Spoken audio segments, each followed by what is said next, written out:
First of all, I want to say thank you for having me. Played Evil Dead the game, and I absolutely loved it. I think a lot of people, myself included, wants to know more about the game before the game is released. So I have some questions, and hopefully you guys have some answers for me. First question, starting off with a softball here. Evil Dead has so many iconic locations in the universe. How many maps are going to be in the game at launch? So that's a good question. So we don't really have the concept of individual maps. It is this large environment with all these really kind of cool locations. And then what we do is we randomly spawn in your objectives within kind of a confined area, for lack of a better word. Okay. And then we have different times at night. We have different weather effects.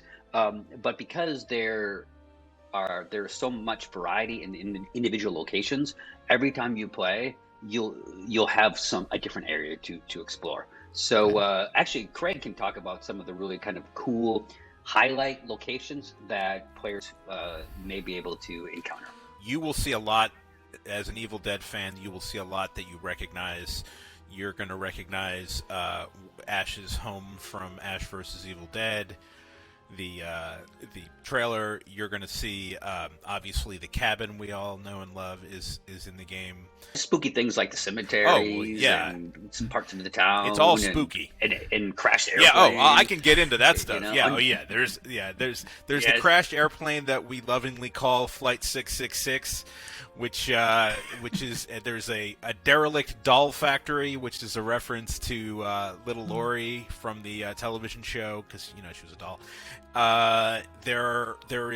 There's actually a sewage treatment plant because why not? We've also got El Brujo's hut. Yeah, so you're going to notice that. There are plenty of what I would call haunted houses that are these massive, scary houses that you wouldn't normally go into. I mean, it's huge. So lots of cool locations. Yes. So it sounds like people that play the game won't get the same experience every time they play because you're spawning at, you said, like these different locations. It's going to be a different experience every game. Is that right? Yes. I mean, we've been.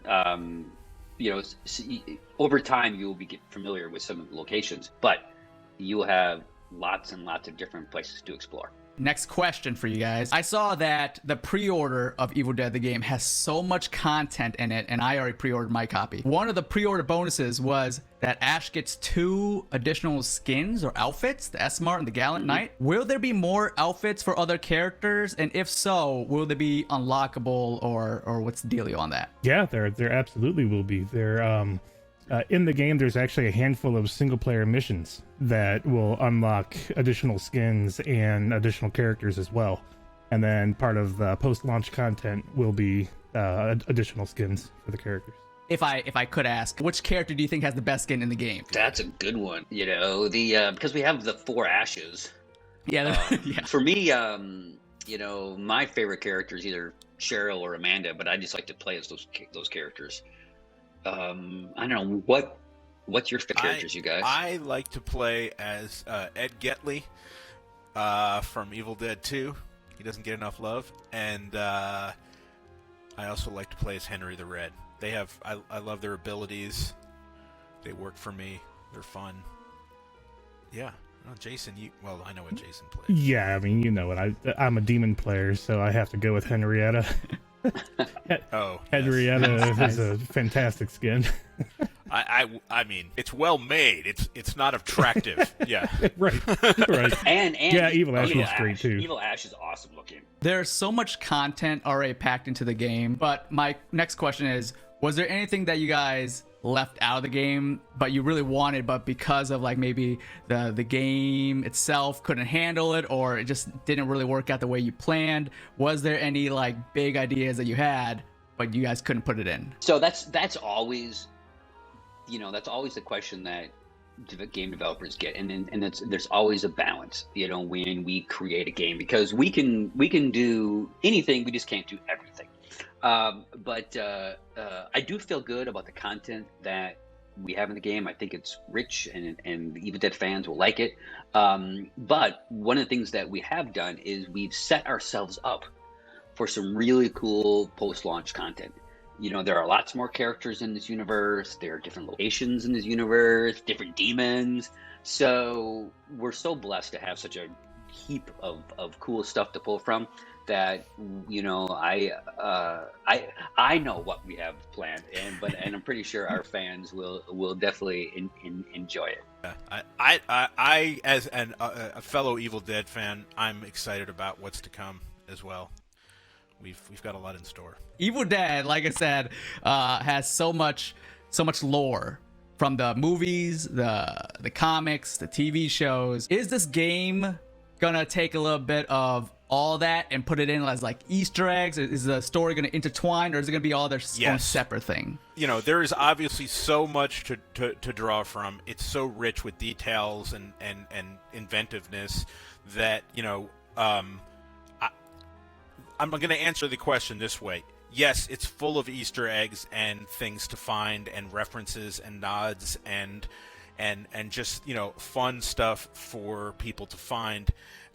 We've also, the game itself exists in its own piece of story within the Evil Dead universe that, you know, I'll just go into it real briefly. The way that it fits into the Evil Dead universe is this. So,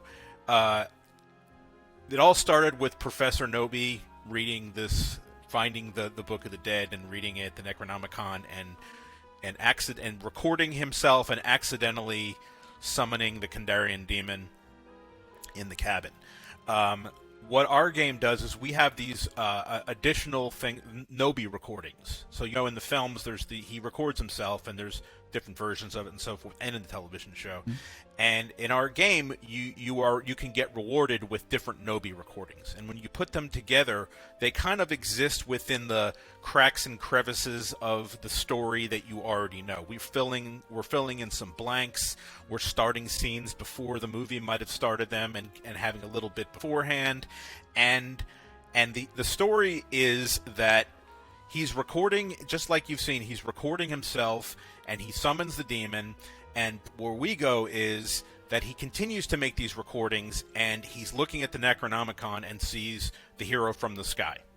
He sees there's a picture of Ash with the chainsaw in the Necronomicon. So he's trying to summon the hero from the sky, and as he's trying to summon, he accidentally summons lots of characters who are friends of Ash's and who have worked alongside Ash through all the different iterations of Evil Dead. And so he's trying, and this is how we explain how all of these characters from the different universes of Evil Dead have come together into one place to play.